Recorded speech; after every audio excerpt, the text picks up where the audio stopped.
Abang pekerjaan sehari-hari apa bang? Terganggu nggak pas anxiety-nya parah dulu? Jadi saya ini ya tugasnya itu di luar kota. Saya tuh ngurus kebun keluarga ya di luar kota di tengah hutan ya, ngurus kebun kelapa sawit. Nah, jadi tuh saya di sana tuh selama 2 minggu. Biasanya ya sebelum sakit 2 minggu. Keluar kota. Jadi jauh dari keluarga, jauh dari istri, jauh dari anak, jauh dari orang tua juga. Intinya jauh dari keluarga. Di sana sendirian gitu. Dulu dalam pikiran saya, karena saya tuh dengerin cerita-cerita tentang orang-orang kampung lah. Namanya orang desa, pikirannya juga belum maju gitu kan, seperti kita yang hidup di kota gitu kan. Kalau berobat di sini tuh kita kalau ada yang sakit kita bawa ke rumah sakit kayak nganter nyawa. Nah, itu sugesti buruk yang masuk ya. Dokter di sini tuh asal diagnosa, kedua masuk. Di sini tuh jauh dari kemana-mana, ke rumah sakit jauh, apotik jauh, susah lah di sini. Respon yang ketiga masuk. Nah, pikiran-pikiran negatif itulah yang mengganggu pikiran sadar saya, alam bawah sadar saya. Jadi saya tuh kerja di sana itu mulai dari tahun 2008 ya. Saya kena asam lambung 2018 saya kena GERD. Itu makan waktu 6 bulan ya. Saya sampai di endoskopi, kemudian ngelewatin juga USG, kemudian di EKG, kemudian di cek darah, cek tiroid dan segala macam, semua penunjang. Jadi semuanya alhamdulillah baik-baik saja gitu kan. Tapi saya ngerasa bahwa saya ini nggak beres ini. Sampai dulu pernah saya pikir saya ini kena gangguan sihir. Ya kita nggak bisa pungkirin, saya kerjanya di hutan ya, di kebun. Orang-orang kampung ini kan masih percaya yang namanya dukun-dukun ya. Jadi masih sering ya, seperti itu. Jangan-jangan saya sampai fitnah lagi. Jangan-jangan nih pekerja saya yang tidak suka saya di sana. Jadi sensasinya tuh setiap saya mau ke sana, setiap saya mau berangkat, malamnya tuh nggak nyaman gitu. Perut begah, sendawa berlebih, berdebar-debar, kemudian sesak gitu. Intinya nggak nyaman, serba nggak nyaman. Ketika besoknya mau berangkat, malamnya itu udah ngerasain seperti itu gitu. Nah, itu terus menerus. Jadi sampai pas bulan puasanya di 2018, sensasi GERD itu udah nggak ada, udah sembuh sama sekali kan, nggak ada keluhan apa-apa. Jadi saya mulai tuh main PUBG ya, game online ya. Jadi main PUBG, mainnya tuh memang kelewatan batas gitu, berantakan banget gitu. Main tuh ketika bangun tidur jam 11, jam 12, saya tuh bangun siang kok di Medan, bangun jam 12 gitu kan. Jadi udah bangun sambil minum teh, main PUBG itu sampai nanti makan siang tuh jam 3. Udah habis makan main lagi teh, sampai merokok, sampai ngopi segala macam. Kemudian sampai nanti orang mau tidur, saya tuh bangun kayak kalong, kayak kelelawar gitu kan. Keluarnya pagi aja, bangunnya malam, main terus sampai orang subuh ya, sholat subuh baru saya tidur. Masuklah di bulan puasanya. Jadi pada saat itu saya tuh habis main game. Saya dulu waktu puasa itu, waktu hot-hotnya lah game online-nya, PUBG deh.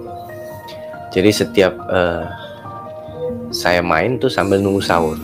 Habis sahur saya langsung tidur. Nah itu penyakit.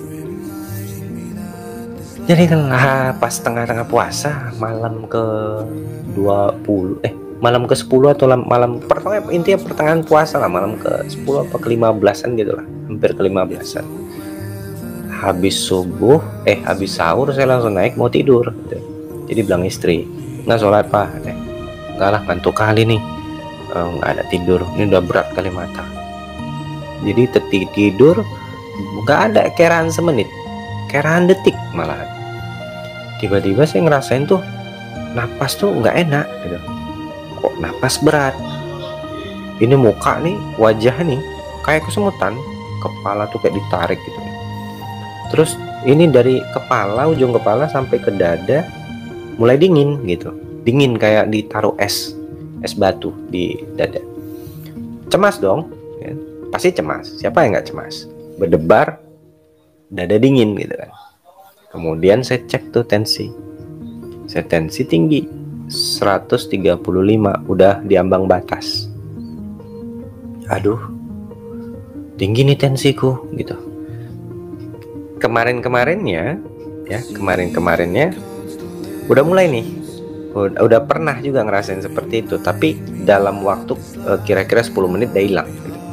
Nah ini nggak, saya yakin bahwasanya ini akan berlalu juga gitu. Saya coba tenangin, udah cuci muka gitu kan. Biasa kalau cuci muka terus jalan sana jalan sini tuh hilang sensasinya. Tapi ini kok makin parah gitu, makin nggak nyaman gitu. Berdebar itu terasa di dada, dak duk ya. Nah saya cek lagi, tensi lagi, udah 145 ya kan, 145. Itu pada satu BPM-nya itu udah sampai 111 atau 115 gitu. Panik dong. Nah kebetulan orang tua saya itu kan dokter, dua-dua. Saya turun ke bawah. Itu kondisinya ibu saya tuh baru selesai sholat subuh. Saya bangunin lagi, minta tolong di tensi. Ibu saya pada waktu itu tuh terkejut juga ngeliat muka saya tuh yang pucet, asli pucet. Kaget juga dia, sempat panik. Kenapa lu? Katanya, gak tahu nih, aku berdebar, dadaku dingin. Nah terus di kamar tolong tensi. Nah di tensi, tensinya 160/100. Bayangin tuh.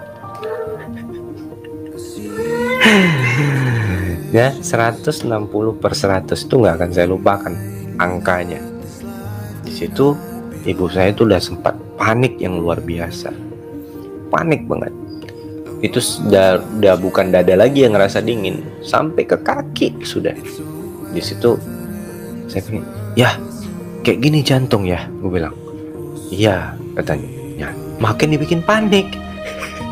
Seumur hidup saya tuh nggak pernah minta ke rumah sakit gitu ya, nggak pernah yang namanya saya tuh apa-apa minta ke rumah sakit. Kalau bisa dihandle di rumah aja, karena saya tuh paling nggak bisa tidur di rumah sakit gitu. Jadi udahlah, ke rumah sakit lah, tolong aku. Saya tuh sampai minta tolong gitu. Tolong nih macam mana, karena orang tuh ibu saya udah kebingungan juga kan ngeliat saya. Akhirnya saya ditaruh oksigen di sini, karena kebetulan di rumah ada oksigen. Yang karena ya saya kan ada penyakit jantung, jadi perlu standby oksigen dengan tabung yang kecil kan. Ditaruh itu, kemudian saya dikasih obat penurun tensi, kemudian dikasih juga obat pengencer darah, sama obat penenang seperti alprazolam. Tapi pada saat itu karena saya minum obat jantung, alprazolamnya dibuat dengan dosis yang paling kecil 0,25 gitu. Nah jadi nggak puasa deh karena minum obat gitu kan. Udah lu tenang. Nah kemudian saya tenangin, alhamdulillah tenang gitu kan. Udah jadi lupa kayak nggak ada kejadian malam itu. Tapi disitulah saya tuh mulai aneh sama diri saya. Ini kok lagi jemput anak ngaji kok tiba-tiba berdebar. Kemudian lagi belanja di swalayan tiba-tiba berdebar. Kemudian yang tadinya tidur sendirian berani, ini kok takut gitu kan. Kalau mau tidur tuh gelisah. Itu mulai tuh merasa aneh sama diri sendiri. Mau keluar rumah itu kayak nggak nyata gitu. Kita tuh kayak gimana sih teman-teman, mungkin ngerasain gitu, kayak nggak nyata gitu kan. Sering kelingan, kemudian pandangan nggak fokus. Mungkin ada yang sama, tulis aja, nggak apa-apa. Sama nggak dengan saya gitu kan, yang saya alami juga. Nah, kemudian saya juga sering tremor. Ini kenapa? Nah kemudian saya minta diruqyah, karena saya baca-baca di Google lagi tentang keluhan yang saya. Katanya kalau ada sakit was-was itu adalah gangguan jin ya. Pergilah saya ruqyah pada waktu itu. Itu selang 2 minggu ya, rentan 2 minggu. Begitu pulang dari kebun, Saya balik ke Medan, saya tuh periksa di Ruqyah atas permintaan saya. Jadi saya minta tolong sama orang tua carikan benar-benar ustadz, bukan dukun, saya bilang. Karena banyak sekarang kan dukun-dukun mengatasnamakan ustadz gitu kan, pakai labelnya, pakai label ustadz ya. Nah setelah itu saya di Ruqyah, ditanyalah sama ustadz kan, Vicky kenapa? Nggak tahu ustadz, saya tuh sering ngerasa was-was gitu, takut mati, kemudian takut pingsan. Intinya saya tuh nggak seperti dulu gitu loh, aneh sama diri saya. Itu bisa jadi salah satu gangguan jin katanya. Memang benar, saya nggak bisa pungkiri, salah satu gangguan jin memang seperti itu gitu. Nah ketika saya di Ruqyah, ya mual juga, muntah juga gitu. Sampai ustadznya tuh bilang, ayo keluar, ditepuk-tepuk kan badan saya, keluar, jangan ganggu, bukan tempat kamu di sini katanya. Itu kalau mungkin masih ada di HP orang tua saya, ibu saya kirim tuh ke YouTube. Cuman sayangnya udah terbuang gitu. Nah ketika Ruqyah itu memang saya rasakan plong bener, tenang, nyaman gitu kan.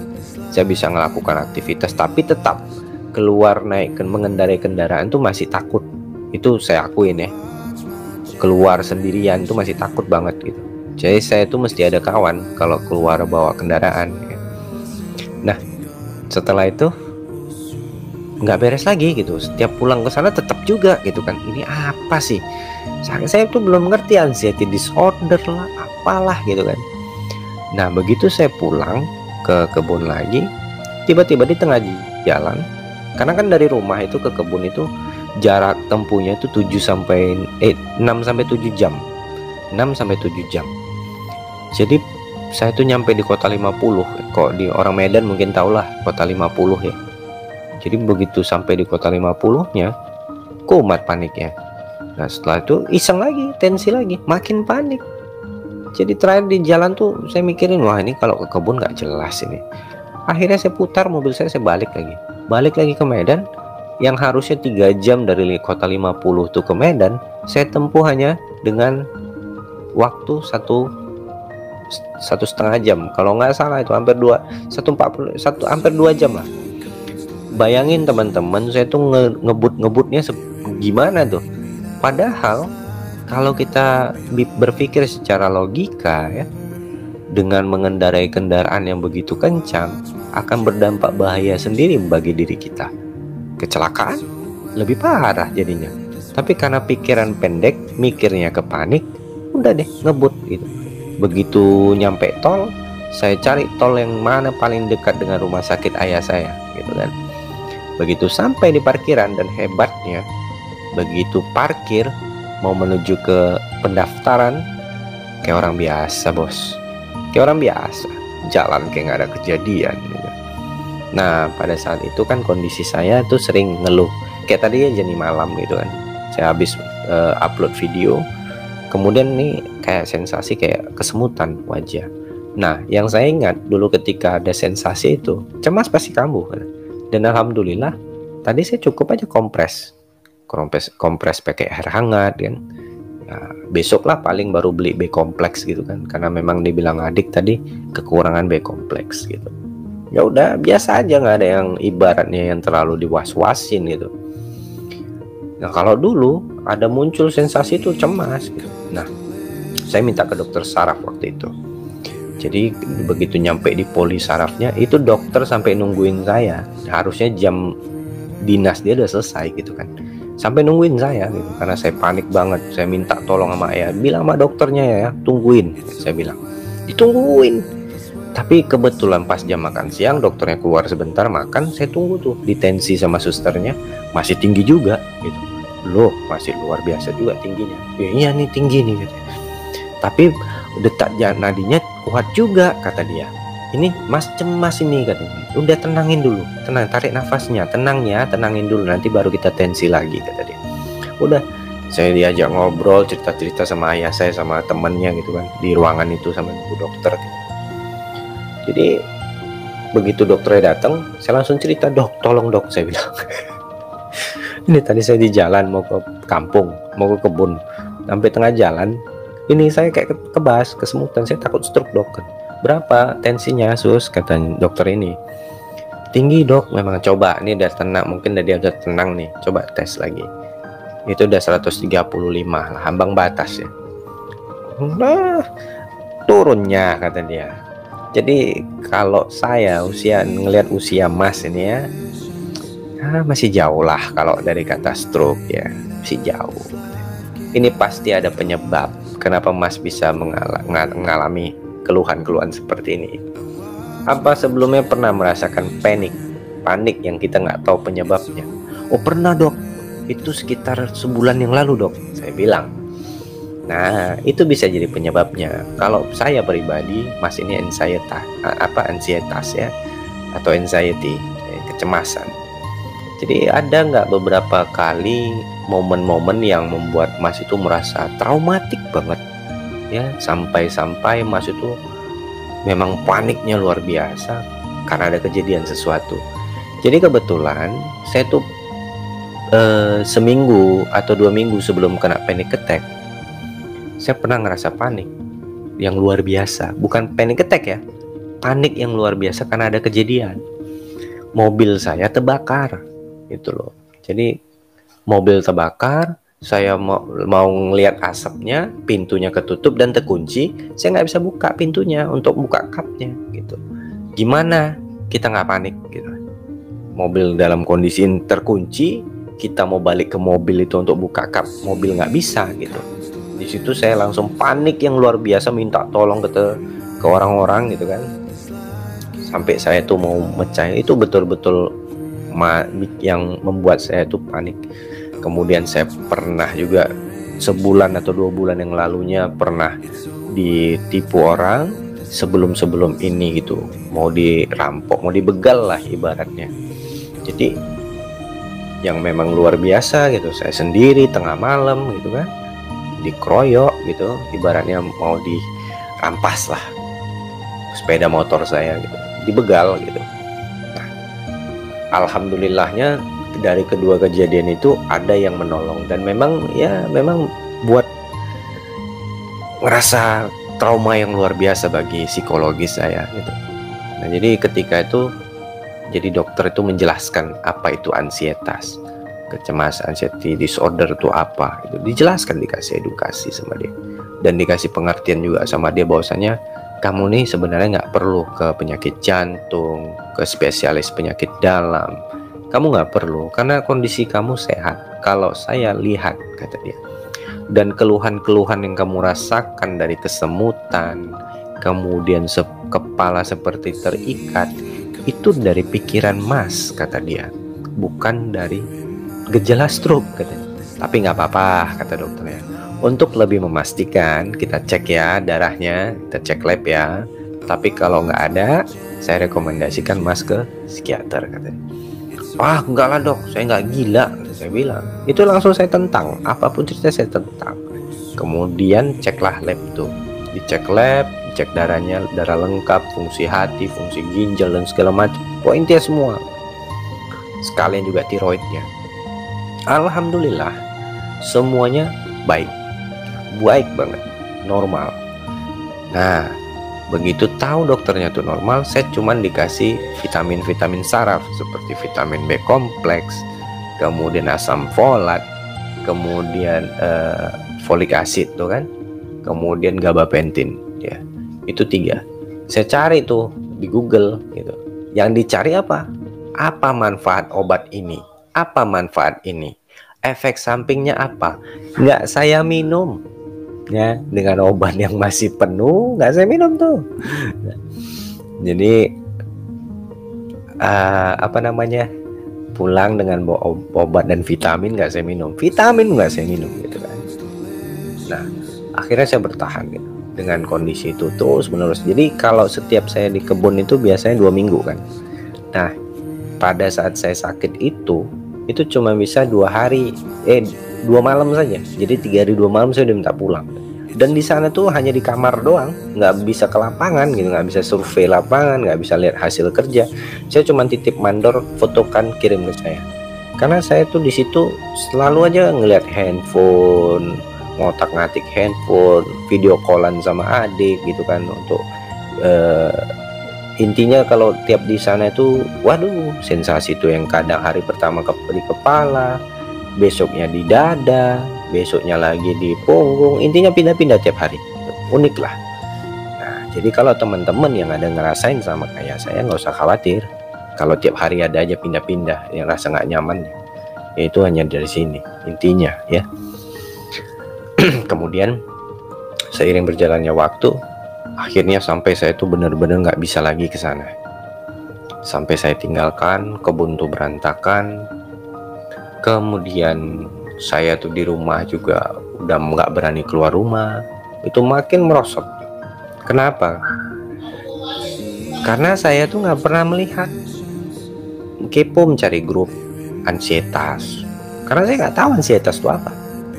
Saya nggak pernah cari grup psikosomatis.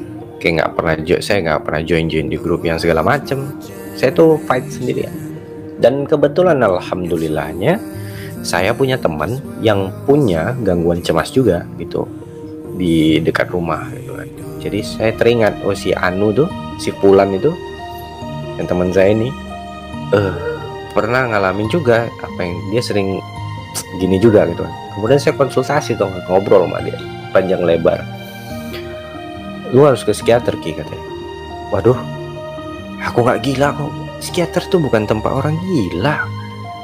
Nggak mungkin orang gila dibawa ke poli jiwa. Orang gangguan jiwa itu udah langsung ke rumah sakit jiwa dong. Kalau kita, jadi gangguan kejiwaan tuh bukan hanya masalah di situ, bipolar, skizofrenia, apalagi kata dia, psikosomatis, anxiety disorder, semua pokoknya gangguan mental itu harus ke psikiater. Minta tolong sama psikiater, kok udah berat kayak gini katanya. Nggak percaya juga saya, nggak mau gitu. Sampai akhirnya bener-bener tuh nggak berani keluar rumah, itu udah nggak berani. Bayangin keren, keluar rumah udah nggak berani, dia sih di kamar aja nungguin kalau misalnya orang tua saya pergi kerja gitu, saya tungguin di kamar. Udah sampai seperti itu gitu. Jadi yang begitu saya dirujuk sama orang tua, dipaksa gitu kan, nggak mau juga. Enggak lah, aku nggak gila, ini aku minta ruqyah ulang. Bukan, itu bukan gangguan jin, kamu tuh gangguan mental katanya. Itu masalah kesehatan jiwa katanya. Dikasih pengertian, saya nggak mau tahu juga, nggak mau peduli, apaan sih gitu. Enggak, aku nggak gila, saya ini orangnya keras gitu. Sampai akhirnya benar-benar frustasi, keluarga nggak terurus, istri nggak terurus, cari nafkah udah nggak bisa. Sampai suatu ketika saya tuh nyadarin sendiri, udahlah, ini kayaknya butuh pertolongan, saya bilang. Sampai disupport tuh sama keluarga, sama teman tadi ya, disupport bener. Akhirnya saya mutusin. Dan lebih bodohnya lagi, psikiater yang saya datangin ini kawan mancing ya, tiap hari Sabtu ayah saya. Ya, akhirnya saya datangin psikiater. Ini saya cerita mulai ke psikiaternya ya. Datangin psikiater, itu udah kayak orang yang blow on lah, dibilang diem ya. Sampai psikiaternya tuh ngomong sama saya tuh mesti teriak-teriak. Coba kamu lihat ke depan tuh ya, di lukisan itu ada gambar, ada 7 gambar. Lu baca yang mana keluhan lu kemari. Dan saya baca tuh. Jadi di antara 7 gambar itu ada 5 keluhan saya. 5 om, saya bilang. Ini nggak akan bagus kalau lu nggak diterapi. Lu nggak akan bisa sadar. Nah, nih, itu digituin. Gua kasih obat nih, 3 hari semua keluhan lu itu hilang, termasuk lu pun hilang, kata dia. Kita yang lagi depresi ya, lagi mengalami gangguan depresi, digituin. Lagi gak ngalami gangguan cemas, kita digituin. Gimana? Lu pun hilang. Waduh, di pikiran kita, wah mati aku nih, pikirkan. Aduh, jangan-jangan mau mati nih, pikir. Om, yang bener lah om, saya bilang. Iya, 3 hari keluhan lu hilang, lu pun hilang. Karena kebanyakan pasien gua itu seperti itu. Dan dia tanpa dia nyadarin, dengan dia meninggalkan, begitu dia merasa nyaman, dia tinggalkan obat itu akan lebih parah 2 kali lipat daripada yang pertama. Nah, gua harap lu nggak seperti itu. Oh, insya Allah enggak sih Om, ya, insya Allah enggak. Tapi saya ini orangnya takut Om kalau minum obat. Gue bilang nggak gampang, saya bilang. Ya udah, intinya lu nggak usah khawatir, gua kasih obat nih, 3 hari lu rasain perbedaannya. Pertanyaannya, begitu diresepkan obat, apakah saya minum? Saya ini orang yang nggak gampang percaya sama obat-obatan, apalagi obat herbal ya. Apakah saya minum? Jawabannya tidak. Ya, saya itu searching lagi, efeknya apa, efek sampingnya apa, obat itu gunanya untuk apa. Jadi pada waktu itu saya dikasih resep Calcetin, amitriptilin sebagai antidepresan, dan alprazolam sebagai obat obat penenangnya. Nah, saya kan tahu obat penenang ini katanya bisa memberikan efek ketergantungan. Saya bilang sama dokternya, Om, saya nggak mau ketergantungan Om. Saya bilang, lu berpikirnya jangan jangan cendek, jangan cetek ya, jangan terlalu dangkal. Kalau lu berobat minum konsumsi obat ini tanpa pengawasan dokter, itu baru gerot ya, baru akan lu selamanya pakai itu. Tapi selama lu dalam pengawasan gua sebagai psikiater lu, gua jamin lu nggak akan ketergantungan. Karena kita mainnya beda. Oh, tapi begitu saya cari kondisi saya nggak minum. Nah, setelah saya konsumsi 3 hari sembuh, hilang semua sensasi. Nah, sampai akhirnya saya benar-benar ngerasain yang perubahan yang luar biasa. Bisa keluar rumah ya, bisa bangga, sombong. Mulailah itu bikin channel YouTube. Channel sampah kalau saya bilang ya. Bisanya bacot doang. Ini saya cerita aja malam ini, terbuka apa adanya. Jadi teman-teman tahu ya. Saya tuh bukan hanya psikiater doang yang saya jalani. Ini harus teman-teman harus tahu. Karena banyak juga cerita di belakang yang bukan, ya banyak juga tuh beredar bahwa saya lulusan psikiater ya. Nih ya, saya kasih tahu nih. Di sini malam ini saya jawab semua. Begitu saya ngerasa enak, sombong banget dong, ngerasa enak lah. Jadi perkataan kita tuh harus dibilang, harus didengar orang, harus begini. Psikiater semua di psikiaterin, yang ringan pun kok bisa psikiater, saya bilang. Karena kita ngerasa apa? Ketika kita menjalani itu kita ngerasa enak. Jadi kita mesti psikiaterin orang semua. Sampai berapa dibilang, sampai baratnya yang mungkin orang-orang lama mungkin ngerti lah siapa saya gitu kan. Saya bacotin semua, saya lawanin semua. Intinya sombong. Nah, pada satu titik obat itu kan udah mulai stop, ya kan. Saya tuh cuman dari farmakoterapinya saja, tapi psikoterapi tidak pernah dapat. Terapi mandiri juga tidak pernah saya jalankan. Nah, akhirnya kena panic attack lagi, dan kondisi lebih parah daripada yang lama. Akhirnya apa? Ya, akhirnya apa? Balik lagi. Ya, balik lagi tuh ke psikiater. Tapi dengan dosis yang berbeda pasti. Yang lebih rendah dari terapi yang pertama waktu itu ya. Lebih rendah dikasih. Kemudian saya pelajari. Kemudian saya tuh masih gabung tuh, bikin grup dan segala macam. Saya tuh nggak pernah gabung di grup orang. Saya tuh selalu bikin grup sendiri. Saya paling nggak bisa tuh, suka kepoin ngajak duel admin grup ya. Saya tuh dari dulu selalu bikin grup dan segala macamnya. Nah, jadi sampai pernah kambuh gara-gara ke-trigger keluhan-keluhan yang saya baca dari pagi hingga sore. Wah, ini saya belum sembuh. Akhirnya saya tinggalkan grupnya untuk fokus kepada penyembuhan saya. Tapi akhirnya saya nggak mau ke psikiater lagi. Kemudian saya pelajarin dan segala macamnya. Saya tidak mau lagi ke psikiater. Kemudian saya fokus pada penyembuhan saya sendiri. Saya pelajarin hal apa yang harus saya lakukan untuk membantu proses pemulihan saya. Saya tuh jauhin yang namanya grup. Saya tinggalin tuh yang namanya grup-grup Facebook waktu itu gitu ya. Saya tinggalin yang namanya googling. Saya hidup dengan diri saya sendiri, fokus pada penyembuhan. Nah makanya saya bikin channel YouTube Pejuang Anxiety Official. Hari itu saya pengen saya pengen buat channel, tapi bukan untuk publik, tapi bukan untuk menasihatin orang. Saya tuh pengen nasihatin diri saya sendiri. Jadi ketika saya ngeliat video saya, malu dong, ente udah pernah ngomong kayak gini, tapi ente nggak bisa ngelakuin gitu. Itu untuk nembak diri sendiri sebenarnya. Makanya saya buat hanya sampai 3 episode atau 2 episode ya, 3 kalau nggak salah, 3 episode. Nah setelah itu kan lama, nggak pernah upload, dan saya tinggalkan, nggak pernah saya buka dan segala macam. Fokus pada penyembuhan, saya baca, saya pelajarin. Nah alhamdulillah, yang dari berbagai buku yang saya baca ya, yang saya tertangkap, yang paling banyak apa? Masalah penyembuhan anxiety, meditasi dan relaksasi, kemudian afirmasi diri. Itu 3 yang selalu saya baca. Oh, buku ini ada itu meditasi. Oh, buku ini ada meditasi. Buku ini ada meditasi. Artinya apa?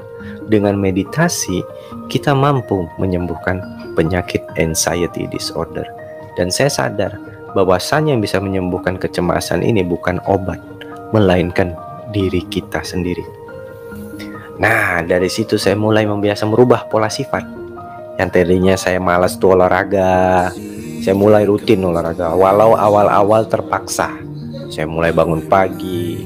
Jadi sebelum bangun pagi tuh, saya tuh meditasi dulu. Boleh tanya itu orang rumah, ngeliat saya tuh, ngapain lu meditasi? Jangan ganggu. Jadi bangun tidur tuh meditasi dulu. Ketika udah mengumpul nyawanya semua, bangun, buka pintu, ngirup udara, mulai tuh jalan sambil stretching. Nah kemudian saya jaga kualitas tidur saya. Yang tadinya saya suka insomnia ya, saya mulai tuh ketika misalnya dulu jarak waktu proses pemulihan itu, ini teman-teman harus ingat ya cerita saya nih. Jadi waktu proses pemulihan itu saya tuh tidur jam 11 atau jam 10 ya. Jadi jam 9 tuh udah persiapan semuanya, udah sikat gigi, sudah cuci muka, cuci tangan, cuci kaki. Kemudian saya beli alat diffuser yang tadi saya bilang gitu kan, diffuser. Intinya saya buat ruangan saya itu senyaman-nyamannya mungkin gitu. Kemudian relaksasi kalau mau tidur. Habis meditasi tadi kan, habis meditasi saya pakai aplikasi Relief. Nah makanya saya rekomendasikan ke teman-teman untuk gunakan aplikasi Relief. Itu saya dibantu dengan aplikasi itu gitu loh. Nah di dalam aplikasi Relief itu ada namanya jurnal harian. Nah jurnal harian ini saya cari tahu apa manfaatnya. Ternyata jurnal harian itu bermanfaat untuk mengisi kekosongan waktu kita menjelang tidur. Nah contoh nih, saya mau tidur nih jam 10, jam 9-nya kita ketik itu, mulai bikin jurnal harian. Kalau dulu mungkin repot lah ya, kita masih pakai notes, pakai pulpen gitu. Sekarang zaman canggih, kita punya handphone, bisa kita tulis di notes. Malah sampai sekarang saya rutin bikin jurnal harian. Kemudian saya menceritakan perkembangan saya itu di Twitter. Apa yang saya rasakan, apa yang saya alamin, saya tulis semua di Twitter. Jadi di Twitter tuh lebih banyak ocehan saya, apa yang saya lagi dongkol, lagi jengkel. Jadi Twitter tuh sebagai teman cerita saya, teman pengungkapan isi hati saya. Nah, kemudian mulailah saya iseng-iseng buka YouTube lagi. Alhamdulillah responnya luar biasa. Kemudian ada yang minta bikin grup. Bang, bikin grup. Saya bingung nih. Kalau saya bikin grup lagi, saya ke-trigger lagi nanti gitu loh. Ngelihat keluhan-keluhan orang gitu. Mending dari YouTube saja gitu. Jadi kalau ada pun pertanyaan, komentar gitu kan, saya lebih enak membalasnya gitu. Saya tuh lihat tuh komentar-komentar orang, bikin grup bang, biar enak kita ngobrol segala macem. Nggak langsung saya bikin grup. Kenapa saya mikir dulu? Jangan gara-gara grup saya kambuh lagi. Ketika itu saya masih fokus ke YouTube, saya bikin episode keempat gitu kan. Nah udah lama bang nggak muncul. ini segala macam, banyak komentar, respon dan segala macamnya. Itu yang buat saya tuh makin semangat gitu kan. Tapi saya ingat dulu saya tuh kalau nonton YouTube dikasih tips dan segala macam, saya tuh suka ngeyel, hanya denger doang tapi nggak ngelakuin. Nah, gimana caranya teman-teman yang nonton saya bisa menerima dengan baik? Saya harus jadi seperti kalian. Itu dia. Kita. Artinya saya juga ikut andil di situ. Makanya bahasa saya selalu kita. Supaya apa? Saya tuh menjadi mengingatkan diri saya ini ke seperti kalian juga, yang kalian rasakan. Intinya saya pernah berada di situ, makanya saya nggak pernah ceritanya menggampang-gampangkan soal itu. Kalian pasti akan merasa sulit mengendalikan kecemasan, mengontrol pikiran. Saya akuin itu paling susah dan nggak pernah saya gampang-gampangkan. Ya, itu ingat. Gak pernah ceritanya lu ngapain lu takut kumat dan segala macam, gak pernah saya ngomong seperti itu. Nah, kemudian barulah saya bikin grup, kemudian tapi alhamdulillah grup yang di dalam grup itu adalah para subscriber juga. Nah, karena mereka sudah mendapatkan edukasi tentang hal-hal yang gak boleh mereka lakukan, aman-aman aja mereka lakukan, makanya saya undang. Ya kan, awalnya itu pakai link WhatsApp. Nah, kemudian karena ada terkumpul, saya ngerasa ini makin lama kok makin banyak yang nyeleneh gitu kan, yang ibaratnya keluhan demi keluhan masuk lagi nih gitu. Nah, jadi kalau di PA ini yang saya banggain, anak-anak PA itu selalu nggak bicarain keluhan. Takut, di sini ada yang sama nggak seperti saya? Nggak ada itu yang kayak gitu. Malah mereka, bang, tolonglah, aku lagi ngerasain ini. Gimana caranya? Gimana solusinya? Harus kayak mana nih? Itu yang baru baik gitu loh. Jangan apa yang kita rasain kita ungkapin semua. Di sini ada yang merasa berdebar nggak seperti saya? Ada nggak di sini yang pikiran negatif terus seperti saya? Lah, kalau kalian tuh ngerasa nggak ada yang sama dengan keluhan kalian, jantung berdebar, kalian bisa tahu kalian kena anxiety, tapi kalian masih tanya juga dengan penderita anxiety juga, kan sama. Ibaratnya gini, kalian sakit demam, kalian tanya sama orang yang sakit demam juga, panas nggak badanmu? Kan sama bohong nggak? Itu harusnya kalian tanya, gimana ya cara menurunkan demam ini? Kan gitu kan? Nah, itu baru benar-benar gitu loh. Jadi di dalam PAI itu kita selalu mensupport. Jika ada misalnya membedakan komor psikiater, komor via psikolog, komor kusuk. Karena orang ansietas nih dengan dikusuk badannya dia merasa nyaman dan hilang cemasnya. Iya kan? Dia mau hipnoterapi dan segala macamnya, nggak ada masalah. Intinya kita rangkul, kita dukung semua. Intinya apa? Buka kesadarannya. Kesadaran itu yang paling penting. Kita menyadari bahwasanya kita memang murni mengalami gangguan cemas, dan itu bukan menganxietikan diri. Kemarin kan kayak acara webinar, saya disuruh jadi narasumber, saya nggak mau. Kenapa saya nggak mau? Saya tuh nggak tahu apa-apa. Yang tahu saya itu cuma motivasiin teman-teman. Kalau ilmu saya nggak tahu. Saya tahu tuh apa yang saya tahu. Apa yang saya nggak tahu, saya nggak tahu. Jangan saya mencoba tahu. Nanti penyampaiannya salah, kasus. Kalian yang sesat. Nah, kayak saya kasih tips-tips itu yang saya lakukan. Bukan yang asal cakap. Apa yang pernah saya lakukan, saya sampaikan. Apa yang pernah saya lakukan untuk mengatasi ini, saya sampaikan. Supaya apa? Kalian juga mendapatkan perubahan demi perubahan. Tapi ketika saya sampaikan, teman-teman nggak ada yang melakukan, sama aja bohong. Itu loh. Coba mulai, kita tuh gini. Saya tuh dulu nggak pernah ibaratnya menanya-nanya, menunggu-nunggu kapan saya sembuh. Nggak pernah. Jadi kalau kita tunggu kesembuhan itu nggak akan datang. Ya, nggak akan datang. Dilatih terus. Dilatih. Kalau tadi sakit fisik, kita minum obat, selesai. Ini masalah kejiwaan, dan itu butuh latihan yang panjang, proses yang panjang. Jadi berobat ke psikiater itu hanya mempersingkat, memperpendek. Intinya akhirnya juga fight juga dengan cemas.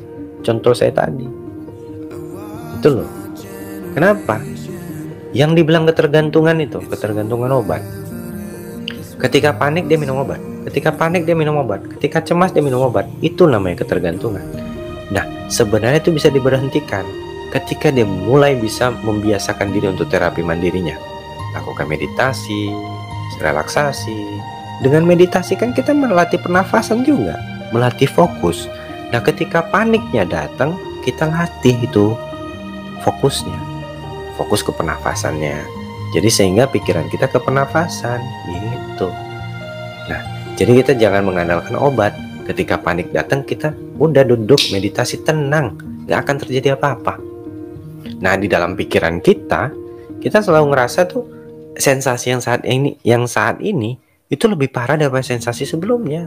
Nah, itu yang harus jadi, itu nanti bakalan ada kalau kalian tuh bakalan bisa kalian sadarin ketika kalian tuh mulai membuat jurnal harian. Nah, itu dulu kemarin aku hari apa itu ngerasain juga sama kayak gini. Yang kemarin nggak apa-apa, ya ini harus yakin nggak apa-apa.